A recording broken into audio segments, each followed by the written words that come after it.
우리말에 선생이라는 말이 있어요. 요즘에는 그 선생이 참 쉽게 이렇게 아무데나 그 누구에게나 이렇게 뒤에 갖다 붙이는 호칭이 되었는데, 옛날에는 선생이라는 말은 그래도 좀 연세도 지긋하시고 좀 덕망 있는 분에게 이렇게 누구 선생님 이렇게 붙이잖아요. 선생이라는 말의 한자가 앞선자고 날생자예요. 먼저 살았다는 거예요.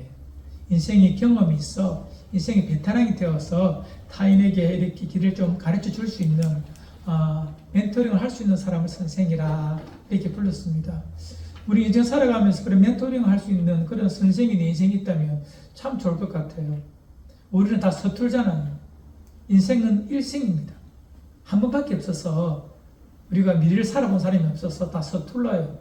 그래서 선생이 있어서 그분에게 물어가면서 우리가 삶을 살아간다면 조금은 좀 더 힘들지 않고 조금은 나은 삶을 살지 않을까 그래서 생각합니다.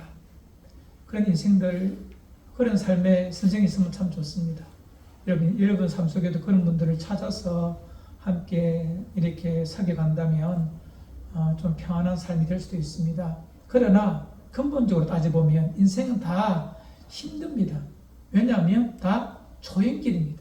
처음 가는 길입니다. 살아본 사람이 없잖아요. 요즘에는 무슨 인생 2회차 이래가지고 좀 나이에 맞지 않게 잘 살면 저 사람 인생 두 번째 사는 거 아닌가 이렇게 우스갯소리도 합니다만은 그거는 인간이 만들어낸 그냥 웃고자는 소리고 우스갯소리고, 솔직히 자기 자신에게 물어보십시오. 다 초행길이잖아요. 서툴잖아요. 다 서툴니다. 왜? 처음이기 때문에. 처음 아버지가 되어보고 처음 할아버지가 되어보고 첫 직장을 가져보고 다 처음이면 다 서툴러요. 다 처음이잖아요. 제 나이 이제 54살인데 아직 60이 안 됐기 때문에 권사님 앞에서는 아직까지 철없는 사람으로 보일 수도 있고, 하지만 젊은이들 앞에서는 나이 들어 보이지만 이래나 저래나 다 초행길입니다. 서툽니다. 그래서 힘들고 실수가 많습니다. 그래서 삶이 뻑뻑하고 괴로운데, 인생 자체도 그렇게 힘든데 우리가 걷는 하루하루의 삶이 길 자체가 또 녹록지 않습니다. 잘 닦인 신장로처럼 반듯하면 좋은데, 아니면 잘 가꾸어진 정원의 길처럼 향기 높고 평탄하고 물이 풍성한 그런 생명 많은 길이면 좋은데, 솔직히 말 인생이 그렇지 않다는 것입니다. 험산줄염, 깊은 계곡, 돌뿌리, 웅덩이, 또 곳곳에 있는 지뢰밭들, 얼마나 인생길 자체가 험난하고 어렵다는 것입니다. 그래서 넘어지기도 하고 지치기도 하고 목말라하는 것이 우리 현 주소가 분명합니다. 태초에 인간이 만들어질 때부터 아담이 타락한 거 알고 계시죠? 선악과를 하나님 금하신 것을 먹음으로 말미암아 이 땅에 죄가 시작되었고, 이제 그 에덴에서 쫓겨난 인생이 여러분과 저의 살고 있는 이 피조 세계입니다. 이미 그때부터 이 땅은 그런 땅이라고 이 실존을 그렇게 정의해 두었다는 것입니다. 아담이 살고 있는 그 땅은 저주받은 땅입니다. 평생 수고해야 하고 노력해야 그 땅의 열매 소산을 먹을 수가 있습니다. 열심히 씨를 뿌려도 그 땅이 내는 것은 성경에 보면 가시, 덩불, 엉겅퀴를 낸다고 이렇게 말하고 있습니다. 죽는 날까지 땀을 흘리며 살아야 먹고 입에 풀칠하고 산다, 이렇게 그 땅 자체를, 아담이 살고 있는, 인간이 살고 있는 땅 자체를 그렇게 정의해 두었습니다. 이 땅은 본래 그런 땅입니다. 그래서 인간에 대하여 깊이 묵상한 대부분의 종교들, 인간이 만들어낸 종교, 생명은 없지만 그들이 이해한 인간에 대한 이해는 정말 탁월해요. 불교에서는 이 땅의 땅을 고해라고 합니다. 고통의 바다라고 합니다. 정확한 이해입니다. 생명을 줄 수 없고 영원한 것을 줄 수는 없지만, 불교나 또한 힌두교도 보면 이 땅 자체를 부정합니다. 힘들다는 것 자체를 전제하고 있습니다. 맞습니다. 그들이 바라본 세상의 이해는 정확합니다. 기독교에서는 이미 그 답을 말해주고 있고요. 타락한 인간에게 이 땅 자체는 바로 고난이고 사막이고 광야라고 말해주고 있습니다. 오늘 본문 말씀에도 그렇게 말하고 있지 않습니까? 4절에 그들이 광야 사막길에서 방황하며 이렇게 말합니다. 여러분들은 저 모두 이런 삶을 살고 있는 것입니다. 광야, 사막길 같은 말처럼 보이지만 성경에서 이 광야와 사막을 좀 이렇게 구분하여 말하기도 합니다. 이 메마름이라는 그런 의미에서는 광야나 사막이 같은 맥락이겠지만 사막은 물리적인 메마름이라면 광야는 정서적인 메마름의 의미입니다. 사막은 결핍으로 인한 부족함이라면 광야는 단절로 인한 외로움을 뜻하는 그런 의미입니다. 사막은 물이 없어 고통하는 땅이라면 광야는 사랑이 없어 우는 땅이 바로 광야입니다. 어쨌든 간에 우리가 살고 있는 그곳은 광야요 사막인 것은 분명합니다. 4절 5절 그들이 광야 사막길에서 방황하며 거주할 성읍을 찾지 못하고 줄이고 목이 말라 그들의 영혼이 그들 안에서 피곤하였도다. 피곤하다는 것입니다. 여러분 피곤하십니까? 저 얼굴 한번 쳐다보시고 여러분 피곤해요? 삶이 피곤해요? 맞아요. 피곤해요. 재미있다, 신난다, 즐겁다. 물론 그런 부분도 있겠지만 인생 자체를 정의해 놓기를 광야요 사막이라고 이렇게 우리에게 말해주고 있습니다. 정도의 차이지만 아담이 우선 넓은 것 저는 다 어느 정도 광야 사막에서 살고 있다는 것입니다. 이것은 인간에게 숙명 지어진 피할 수 없는 존재 실존입니다. 그래서 솔로몬이라는 사람 이 땅에 수많은 인생 중에 가장 많이 가지고 가장 누려본 사람이 솔로몬인데 그는 인생을 이렇게 정의해 두었습니다. 전도서 2장 23절에 보면 인생이 근심과 수고뿐이라고 이렇게 고백하고 있습니다. 믿음의 조상인 야곱, 이스라엘이죠. 그는 스스로 인생을 이렇게 고백합니다. 창세기 47장에 보면 나는 일평생 험악한 세월을 살았습니다 라고 이렇게 자기 자신의 삶을 정의합니다. 모세도 믿음의 사람, 참 하나님이 백성을 구원했던 그 모세도 인생 70여 강간하면 80이지만 그 자랑은 무와 무뿐이라고요? 수고와 슬픔뿐이라고 말했습니다. 또한 세례요한에 붙은 사가랴라는 사람도 있는데 그는 이렇게 말하고 있습니다. 이 세상은 어둠과 죽음의 그늘이 깃들어진 곳이라고 그렇게 그 시대를 또 그 삶을 그렇게 정해 두었습니다. 성경 여러 곳에서 이 땅 자체에 대하여 풍족하다, 파라다이스, 에덴이다, 낙원이다 이렇게 말한 것은 없습니다. 땅 삶 자체가 창조의 아침에 타락한 인생이 주어진 에덴의 땅, 에덴이 이제 신라곤이 되고 난 다음부터 낙원에서 쫓겨나고 난 다음부터 아담에게 있는 땅, 인간에게 있는 땅은 참 척박한 땅이에요. 메마른 땅이요. 광야 사막이 분명합니다. 우리 창세기 가보면 이 쫓겨난 이 아담에게 하나님은 뭘 주시죠? 에덴에서 쫓아내었지만 하나님은 아담에게 뭘 주시죠? 가죽옷을 입혀 주십니다. 왜냐하면 벌거벗은 그가 이 에덴의 밖으로 쫓겨나가면 위험에 노출되기 때문에 하나님은 아담에게 가죽옷을 지어 입히십니다. 가죽옷이란 말은 짐승의 가죽을 뜻하는 것입니다. 그 짐승을 죽여야만이 가져올 수 있는 것이 가죽옷이에요. 태초에 에덴에서는 죽음이라는 것 자체가 없습니다. 생명을 죽여내기 때문에. 하지만 타락한 인생에게 죽음을 보여주시고 그 죽음을 대신하여 그 가죽옷을 가지고 아담과 하와를 입히실 때에 아담과 하와는 저것이 죽음으로 내가 사는구나라는 그것을 보게 됩니다. 이것은 기독교의 중요한 역설입니다. 죽어야 사는 것입니다. 인생이 살기 위해서는 누군가 죽어야 되는 것을 이미 창세기 3장에서는 말씀해 주셨다는 것입니다. 예수 그리스도가 우리를 대신하여 죽어주심으로 내가 사는 거예요. 날 위하여 예수가 죽어주심으로 그 죽음이 나의 모든 죄를 사하시고 그 죽음이 만들어낸 하나님 앞에 의의 옷을 입혀주심으로 내가 이제 하나님 앞에서 어렵다 인정함을 받는 칭의, 어렵다고 불러주시는 그런 존재가 되는 것입니다. 이것이 기독교가 가지고 있는 역설이에요. 죽어야 사는 것. 예수님이 죽어주셔서 내가 살았다는 거예요. 그래서 갈라디아서 3장 26, 27절 이렇게 증언하고 있습니다. 너희가 다 믿음으로 말미암아 그리스도 예수 안에서 하나님의 아들이 되었으니 누구든지 그리스도와 합하기 위하여 세례를 받은 자는 그리스도로 옷 입었느니라 이렇게 말합니다. 그리스도로 옷 입었다는 말은 그리스도가 이제 가지고 오셔서 우리를 입혀주셨다는 거예요. 죽어주심으로. 이제 우리는 그리스도를 옷 입었기 때문에 죄 앞에 부끄럽지 않다는 것입니다. 죄를 다 가리워 주셨다는 것입니다.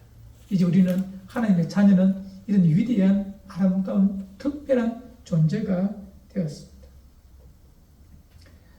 여러분, 이제 그리스도 예수 안에서 우리가 새로운 옷을 입어 하나님의 자녀가 되어 새로운 피조물이 되었지만 우리의 이 환경은 앞에서 말씀드렸던 것처럼 광야 사막 환경 하나도 바뀐 거 없어요.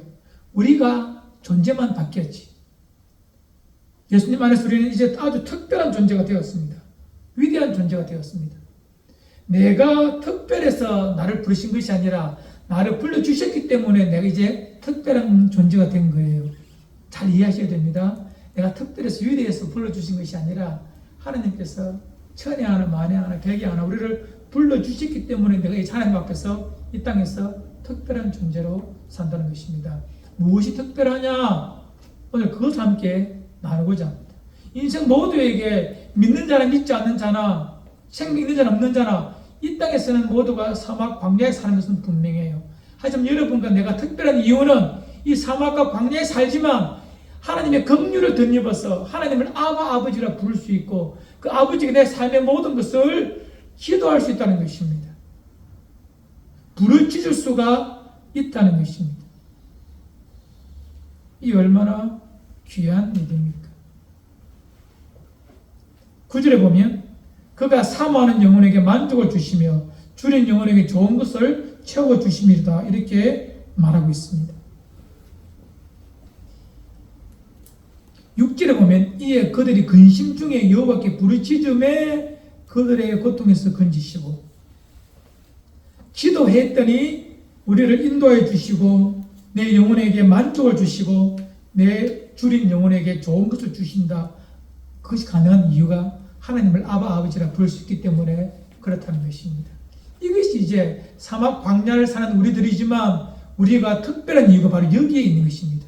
천지와 만물을 창조하신 그분을 아버지라 부르고 그분께 구할 때에 부르짖을 때에 구하는 중에 그분께 구할 때에 그분이 내게 좋은 것으로 채워주시고 내 영혼을 만족해 주시는 그분을 아버지라 부를 수 있기 때문에 여러분과 저는 위대한 존재라는 것입니다.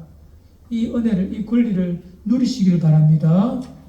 내 힘으로 살 수 있어. 내 능력으로 살 수 있어. 내 성실함으로 살 수 있어. 그래 살아도 돼요.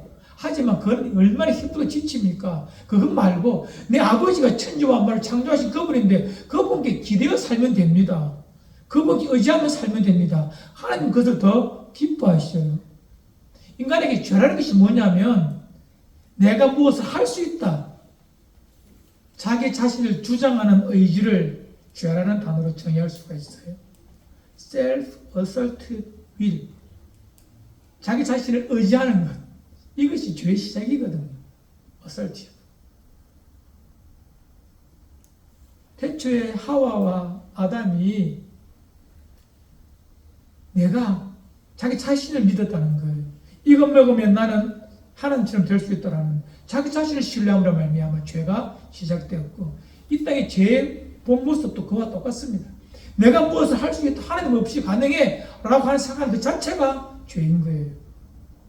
하나님은 나는 너의 아버지가 되어줄 테니까 내 의지하며 살아.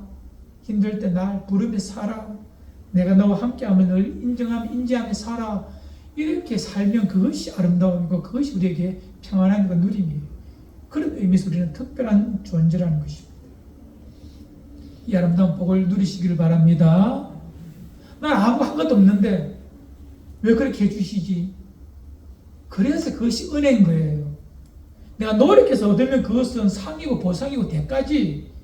난 아무것도 한 것도 없는데 그냥 날 사랑하셔서 나에게 주시는 거예요. 여러분 자녀에게 우리 그렇게 하잖아요. 그놈이 우리 집에는 그 놈이 없네요. 우리 집에 있는 그 애들이 나한테 잘하다 못하면 나는 잘해주는 거예요. 왜? 내 새끼이기 때문에 그런 거예요. 저놈들이 날 아버지라 부르기 때문에 나는 그냥 좋은 거예요. 똑같습니다. 그거와 하나님 아버지라 부르게 하신 이유도 그거와 똑같은 거예요. 내가 잘하든 못하든 상관없어요. 잘하면 아버지를 기쁘겠지만 그러나 그와 관계없이 그런 것들은 아무 의미 없어요. 그냥 내 새끼이기 때문에 독생성자 예수 그리스도 십자가에 못 박혀 죽어 산 그만큼 난 사랑하시는 그분이시기에 그 관계이기에 그분을 나를 하나님이신 아버지는 그분은 나를 끊임없이 죽도록 사랑하시는 거예요. 그것이 여러분의 저의 은혜입니다. 나는 그분께 아무것도 한 것도 없는데 내가 새끼 낳았지만 그럼 그게 알아줘요? 안 알아주잖아요. 철에 들기 전까지 모르잖아요. 괜찮아요. 그냥 사랑하는 거예요. 그것이 아버지의 자녀된 사랑이에요. 이 사랑이 우리 부모는 좀 변질해서 편애도 있고 혹은 감정의 오류도 있지만 하나님은 그런 거 없어요. 완벽하시죠. 온전하시죠. 하나님이 여러분과 제 아버지 되심을 오늘도 신뢰하시고 그분이 주시는 특별한 은혜, 긍휼 받아 누리시기를 바랍니다. 이제 사막 공략길을 갈 때에 우리 주목해야 할 일이 하나 있습니다. 하나님 아버지 인도하시는 방법입니다. 우리 7절 상반절을 보면 이런 말씀이 있습니다. 또 바른 길로 인도하사 거주할 성읍에 이렇게 하신다. 바른 길로 인도하신다. 이렇게 말합니다. 하나님께서 우리를 인도하시는 방법, 아버지께서 우리를 인도하시는 방법이 뭐라고요? 바른 길이에요. 여러분 인생 보면 참 우리는 종종 빨리 가야 바른 길이라고 생각해요. 우리 인생길 누구에게 특별한 권리와 기회를 주셔서 첩경이라고 하죠. 지름길을 하죠. 그렇게 가서 빨리 도착해야 성공했다고 말합니다. 세상은 느릿느릿 가면 늦어다. 쉽단 인생이라고 이렇게 단정 지어버려요. 아닙니다. 그것은 그걸 애운길이라고 말하는데 둘러간다는 말인데 지름길이든 애운길이든 그 길은 바른 길이 아닙니다. 바른 길이라는 것은 하나님께서 인도하시는 대로 가는 것이 바른 길입니다.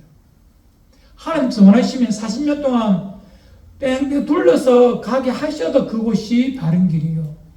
하나님께서 인도하셔서 남다른 기회와 능력을 주셔서 빨리 가게 하시는 것도 바른 길입니다. 반대로 아무리 빨리 가도 혹은 느리게 가도 자기의 욕심과 인간의 자기의 계획대로 갔다면 그것은 바른 길이 아니에요. 그 길의 끝은 사망의 길이요, 나락이요, 슬픔이요, 죽음뿐입니다. 하나님 아버지 우리에게 바른 길 주십니다. 그 바른 길은 지름길일 수도 있고 애엄길일 수도 있습니다.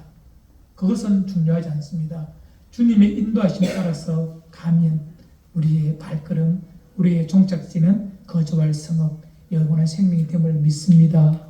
꼭 기억하십시오. 빠르다고 좋은 거 아닙니다. 느리다고 그러면 좋은 겁니까? 그것도 아닙니다. 오직 주님의 인도하심에 따라서 성경과 내 안에 계신 성령을 따라서 하루를 물으며 갈 때에 그 길이 바른 길인 줄 우리는 확신합니다. 하나님은 우리가 이 광야 사막길을 걸어갈 때에 참 하나님은 끊임없이 부르짖는 자에게 도와주심으로 친히 바른 길로 인도하여 주십니다. 창세기에 보면 창세기는 성경 첫 부분에 있는 성경인데 한 여인이 등장합니다. 창세기 16장과 21장에 등장하는 여자인데 이름을 하갈이라고 되어 있습니다. 하갈. 그 여인이 누구냐면 믿음의 조상 아브라함의 첩입니다. 첩이 아니라 뭐라고 말하죠? 후처죠. 아브라함의 본 부인은 사라라는 부인이 있는데 그 사라가 애를 못 낳아요. 아기가 없어요. 그래서 이 하갈이 애굽에 잠진들어갔을 때에 이집트에서 여자 하나를 데려옵니다. 그리고 남편에게 후처로 줍니다. 자녀를 데려있기 위하여서. 그때부터 갈등은 살 시작되죠. 솔직히 말해서. 맞아요. 그런데 그 후처가 임신을 해요. 그때부터 이 후처인 하갈이 본처인 사라를 무시합니다. 인간의 마음이 참 간사합니다. 분명 사라의 여종으로 하갈이 들어왔어요. 후처가 되었지만 분명 주인과 종의 관계인데 이 하갈이 임신을 하니까 본 이 사라를 밀어내고 그 자리에 들어오려고 한다는 거예요. 이에 사라가 화가 나지 않습니까? 그래서 이 하갈을 넣어 쫓아버립니다. 하갈이 쫓겨납니다. 저 광야를 쫓겨나서 조그마한 우물가에서 굴적이고 울고 있습니다. 이 하나님은 이 하갈을 만나 주십니다. 샘 곁에서. 그리고 그에게 말씀을 주십니다. 하갈아, 다시 주인에게 돌아가 살아라, 이렇게 말합니다. 하갈이는 인생에게 이 음성, 하나님의 음성이라서 하갈은 순종합니다만은 그 마음이 이해할 수가 없습니다. 나를 미워해서 쫓아내는 그 집에 다시 들어가라니요. 하지만 그것이 하갈에게는 바른 길입니다. 왜요? 하나님이 인도하셨기 때문에. 이렇게 말합니다. 하갈아, 들어가서 그래, 네 뱃속에 있는, 태중에 있는 그 애가 이 광야에서 말라 죽지 않지. 이상한 사람들을 만나서, 광야의 도둑을 만나서 네 몸이 보존된다. 살아야 돼. 다시 들어가야 돼. 그리고 걱정하지 마라. 그 아들을 통하여서 큰 민족을 이루도록 내가 하겠다. 바로 아랍 민족들이죠. 큰 민족을 내가 만들어 주겠다라고 약속을 합니다. 이에 하갈은 다시 고개를 푹 숙이고 죽었다는 듯이 엎드려가며 사라의 밑으로 다시 들어가는 거예요. 그것이 하갈에게는 다른 길입니다. 시간이 지났습니다. 이제 이스마엘이 태어납니다. 이스마엘의 뜻은, 이름의 뜻은 여호와께서 내 고통을 들으셨다, 그 말이에요. 광야에 있을 때 하나님께서 이름도 지어주셨거든요. 아들 낳음 이스마엘이라 해라. 내가 그 이스마엘을 통해 큰 민족을 이루겠다라고 약속을 주셨어요. 그 약속 가지고 다시 살아요. 이제 아들이 태어났어요. 이스마엘이 태어났어요. 자랍니다. 그런데 어느 순간에 사라에게도 아들이 태어나요.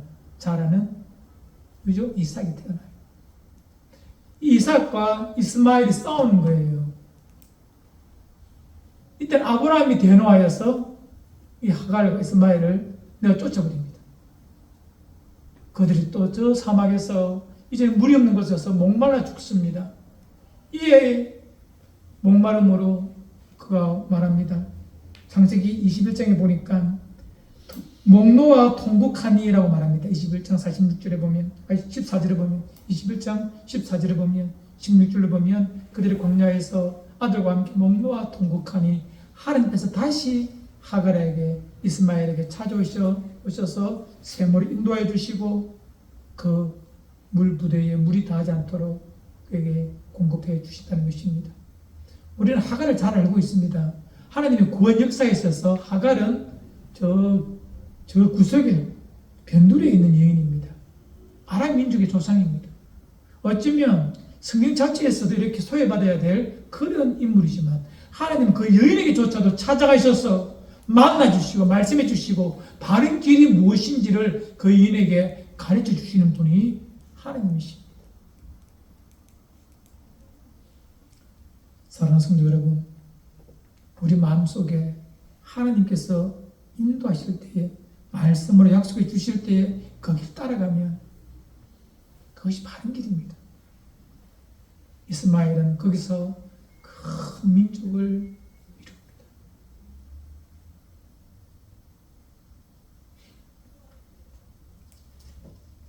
또 하나 기억해야 될 것, 하나님께서 우리를 그렇게 해서 우리에게 어떠한 거주할 성읍으로 그 사막 광야길 인도하여 그 거주할 성읍에 넣어 주십니다. 우리 살다 보면 그런 게 있잖아요, 그죠? 기도함으로 부르짖음으로 하나님의 음성을 따라 갔더니 참 좋은 곳을 인도해 주셨어요. 하지만 그곳은 잠시 동안은 거주할 성읍이고 에덴처럼 보이지만 그것도 온전하지 못합니다. 잠시 후면 그 땅조차도 또 사막이 되고 광야가 됩니다. 이 피조 세계에서 여러분이 거주하는 그곳이 결코 안전한 곳, 안전지대는 없습니다. 다 사막이고 광야입니다. 내가 저 사람과 만나고 저 직장에 들어가고 저 일을 하면 내 인생에 이제 에덴이 시작된다, 낙원이 시작된다라고 하지만 아닙니다. 해보십시오. 아니잖아요. 권사님 정말 맞지요? 광야밖에 없지요. 사막밖에 없지요. 맞습니다. 그것이 인생 길입니다. 선생이잖아요. 저보다 연세가 높으시니까 먼저 사셨으니까 물어보잖아요. 맞습니다. 인생은, 이 피조 세계는 사막이요 광야입니다. 아무리 좋은 곳에 잠시 머무른다 할지라도 말입니다. 그렇게 하신 이유가 있어요. 하나님께서. 그것은, 그 이유는 우리에게 영원한 것, 진짜 거주할 성읍, 완전한 에덴, 영원한, 좀 성경적으로 표현하면 새 예루살렘, 온전한 곳을 우리에게 사모하고 그것을 바라보고 살아라고, 이 땅에 있는 모든 것은 온전치 못하도록 하신 거예요. 우리 이 땅에서의 삶이 이정이 다 끝나고 광야길, 사막길 끝나면 우리에게 더 완전한 것을 주신다는 거예요.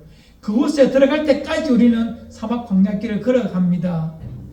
순간순간 긍휼이 풍성하신 아버지의 도움과 우리의 간절한 기도와 우리의 바람을 통하여 위로받고 도움받고 은혜 받지만 잠시 머무르고 난 다음에 다시 우리는 영원한 그곳을 가게 되어 있다는 것입니다. 우리의 영원한 그곳, 영원한 천국, 그곳에서 우리는 영원한 안식과 영원한 거주, 영원한 안식을 누리게 됨을 믿으시기를 바랍니다. 사람들은 종종 착각합니다. 이 땅이 그러면 힘듭니까? 괴롭습니까? 예수 믿어도 별거 없네요 라고 말하면 안 됩니다. 하나님은 순간순간 도움을 주시면서 이 광야 속에서 우리에게 기쁨을 주신다는 이 엄청난 일이 있습니다. 보물 같은 일이 있어요. 세상은 광야를 걸으면 대부분 사람들 세상을 이야기를 염세적으로 이해해버립니다. 허무하게 그냥 내버립니다. 세상은 본래 그렇다 하면서 말입니다. 하지만 예수 믿는 사람은 하루하루가 매일매일이 기쁘고 즐겁다는 것입니다. 왜 이 일이 가능할까요? 한 사람을 소개합니다.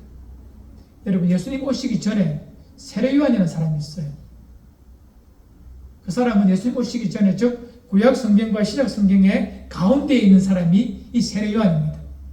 그는 예수님 오시기 전에 하나님의 음성을 가지고 그 백성이 예수님께로 돌아오도록 하기 위하여서 광야에서 이스라엘 백성의 죄를 지적하고 이제 곧 오실 메시아 그리스도를 통하여 너희가 죄사함 하나님의 자녀가 되는 그런 은혜를 누릴 수 있다라고 먼저 와서 전하는 자 소리였습니다.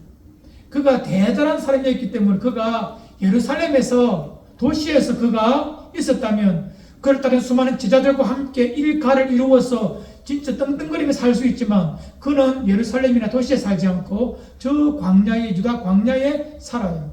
왜요? 그곳에서 하나님께서 그곳에 보내셨고 그곳에서 하나님의 말씀을 전하도록 하셨기 때문에 그렇습니다. 그곳에서 뭘 했느냐? 그냥 하나님의 말씀만 전했어요. 소리로서 살았습니다. 주님 오시는 길을 준비하는 그런 종으로 살았고 또한 주님의 복음을 전하는 증인으로 이렇게 살면서 그의 삶을 살아내었습니다. 그런데 광야에서 살고 인정받지 못하면 모든 사람들은 영적인 삶을 살 터인데 그렇게 살지 않았다는 것입니다. 그에게는 사람들이 가지고 있지 않는 기쁨이 충만했습니다. 늘 마음의 기쁨과 생명력으로 충만했어요. 성경이 이렇게 정의하고 있습니다. 요한복음 3장 29절에 이렇게 정언하고 있습니다. 읽어드리겠습니다. 신부를 취하는 자는 신랑이나 서서 신랑의 음성을 듣는 친구가 크게 기뻐하나니 나는 이런 기쁨으로 충만하였노라. 예수님은 신랑이고 세례요한 자신은 신랑의 친구라는 거예요. 이제 신랑이 오셔서 하나님의 백성들을 모아서 신부를 모아서 하나님의 나라가 만들어지면 신랑도 좋지만 그것을 바라보는 그 친구도 너무 기쁘다. 나는 그 기쁨으로 충만하다고 말합니다. 이 세례요한의 삶은 광야의 삶은 인정받지 못하는 삶, 명예 없는 삶. 여러분 종은 명예에 영광 없어요. 그걸 누리고 그것을 바라면 종 아닙니다. 우리 공동체가 종과 적인으로서의 삶을 사는 공동체라고 정했을 때에 종은 영광이 없습니다. 명예가 없습니다. 그것을 구하면 우리 공동체는 이미 본질에서 벗어난 거예요. 우리는 끊임없이 세례요한처럼 종으로 삽니다. 스스로 광야로 이끌어갈 것입니다. 그곳에서 예수님 오시기를 기다리고 복음을 전하면서 살 거예요. 영광 구하고 명예 구하며 사는 그런 삶, 우리 공동체는 없습니다. 세례 요한은 예수님의 친구라 했습니다. 지음이 뭐죠? 친구라는 한자입니다. 그런 의미에서 지음교회라고 이름 지었어요. 우리는 신랑이신 주님의 뜻을 아는 그런 의미에서의 지음이지만 또한 친구로서의 지음입니다. 세례 요한처럼 지음으로 우리는 살 것입니다. 그러나 그래 살아도 사막과 광야의 철저하게 그리 살아도 우리 속에 기쁨이 있으면 우리 주님의 기쁨이 나의 기쁨이기 때문에 신랑이신 그분의 삶의 영광이 내 기쁨이기 때문에 나는 그 기쁨으로 충만하다. 우리의 삶의 자리에서 지금 공동체가 하나님의 나라가 이루어지고 성령께서 통치하시는 그런 공동체가 되면 주님이 기뻐하시고 아버지가 기뻐하시잖아요. 그 기쁨 때문에 내 기쁨이 충만하다. 이것을 추구하며 살고자 하는 것입니다. 여러분, 광야에 살았던 이스라엘 백성들이 이 기쁨을 잃어버리고 원망하고 투정 부리고 의심했습니다. 왜 그런 줄 아십니까? 아니, 우리가 그런 삶을 살지 않도록 우리가 광야와 사막길을 살지만 그렇게 살지 않고 생명력으로 살기 위해서 꼭 기억해야 될 하나의 중요한 것이 있습니다. 우리 성경 한번 찾아봅시다. 히브리서. 이 말씀은 꼭 기억합시다. 다른 거는 몰라도 다 기억하면 좋죠. 히브리서 4장 1절과 2절입니다.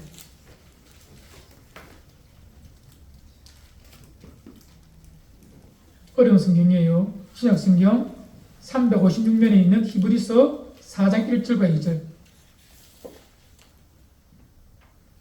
히라고 되어 있죠. 히. 신약 성경 356면에 있는 히브리서 4장 1절과 2절입니다. 다 찾으셨나요? 한번 읽읍시다. 시작. 그러므로 두려워할 그의 안식에 들어갈 약속이 남아있을지라도 너희 중에는 혹 이르지 못할 자가 있을까 하니라. 2절. 그들과 같이 우리도 복음 전함을 받은 자이나 들은 바 그 말씀이 그들에게 유익하지 못한 것은 듣는 자가 믿음과 결부시키지 아니함이라. 아멘. 광야 이스라엘 백성이 광야에서 다 멸절되고 안식의 땅 가나안 땅으로 돌아가지 못한 이유가 뭐냐면 모세의 말과 그들의 믿음을 결부시키지 않았다는 거예요. 이 땅에 수많은 크리스천들이 있습니다. 그 마음에 왜 안식이 없고 생명력이 말라가느냐?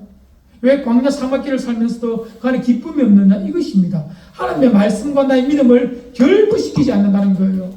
말씀은 교회 안에서 예배지 안에만 필요한 것이고 내 삶은 내 계획대로 내 가치대로 살아가겠다. 이 분리되고 이렇게 나누어져 버린 그 마음 때문에 안식에 들어가지 못하고 생명력이 말라가는 거예요. 말씀과 믿음, 내 믿음이 결부된다는 말 하나가 되는 거예요. 주의 말씀이 그런가에 날마다 묵상하지 아니하고 그의 말씀이 내 인생의 기쁨으로 여겨서 주의 아를 묵상하는 삶이 아니면 우리는 사막 광야길에서 삶을 놓아버리고 메말라버리고 원망해버리고 기쁨이 내 속에 사라진다는 거예요. 믿음의 사람들은 사막 광야에 스스로 내려가서 그곳에서 주님의 오심을 기다리며 생명을 전하며 주님의 기쁨이 내 인생의 기쁨임을 스스로 발견하고 그 기쁨을 내 인생의 소중한 가치로 삼아 살아내었기에 그 인생은 세례 요한의 삶은 예수님보다 더 짧게 살았어요.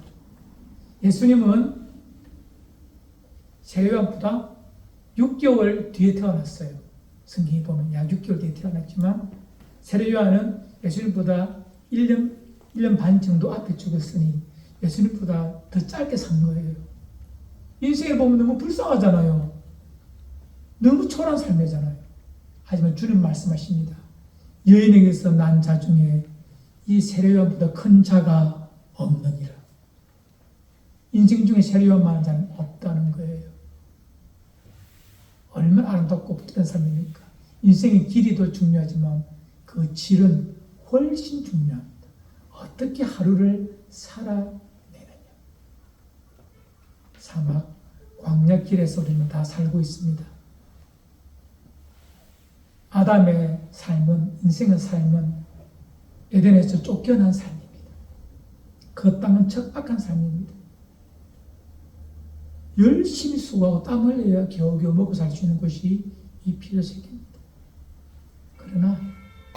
그러나 우리 예수 믿는 자에게 우리 안에 있는 성령으로 말미암아 생수의 강이 늘 넘쳐 흐르는 그에게 사막과 광야는 사막 광야할 수가 없습니다. 주님의 기쁨기에 그곳에 살아도 외로워도 괴로워도 우리의 삶은 그렇지 않다는 것입니다. 왜냐하면 내 주님이 내 안에 계시고 그분이 나의 기쁨이 되어주시고 아빠 아버지가 늘 내 곁에서 내 필요를 따라 채워주시는 아버지이십니다. 그렇다고 여기서 만족하는 것이 아니라 영원한 처소를 바라보면서 살아갈 수 있는 존재이기 때문에 여러분과 저는 복된 존재입니다. 이 아름다움을 늘 누리고 늘 자랑하시고 늘 찬양하시는 여러분과 저가 되시기를 주 이름으로 축원을 드립니다. 한 가지만 더 말씀드립니다. 인생 미로 같은 큰 미로 속에 삽니다. 그러나 우리는 그 미로 속에서 방황하지 않고 길을 찾습니다. 하나님께서 그 미로 끝에 출구에서 줄을 딱 이렇게 메어서 우리 손에 딱 잡아주셨어요. 이제 그 줄만 붙잡고 가면 됩니다. 삐뚤삐뚤해도 괜찮아요. 넘어져도 괜찮아요. 그 줄은 영원하신 생명이기에 그 줄만 딱 붙들고 가면 그곳에 이룰 수가 있습니다. 소망의 항구에 이룰 수가 있습니다. 그 줄이 뭐죠? 말씀입니다. 꼭 기억하십시오. 인간이 아닙니다. 목사의 말이 아닙니다. 목사의 말, 하나님의 말씀일 때는 가능하겠지만 사람의 가르침이 아닙니다. 영원하신 말씀을 가지고 기도하면서 내 안에 내주하시는 성령의 음성을 따라 하루로 살아갈 때에 미뤄갔던 인생 혹은 광야와 사막이라 할지라도 그곳에서 멸절되지 않고 소멸되지 않고 우리는 그곳에서 영원한 그곳에서 내 아버지 하나님을 우리 주 예수 그리스도를 만나 배우게 될 것입니다. 그것이 여러분과 제 소망이고 삶의 기쁨이기를 주님 이름으로 축원을 드립니다. 함께 우리 기도합시다.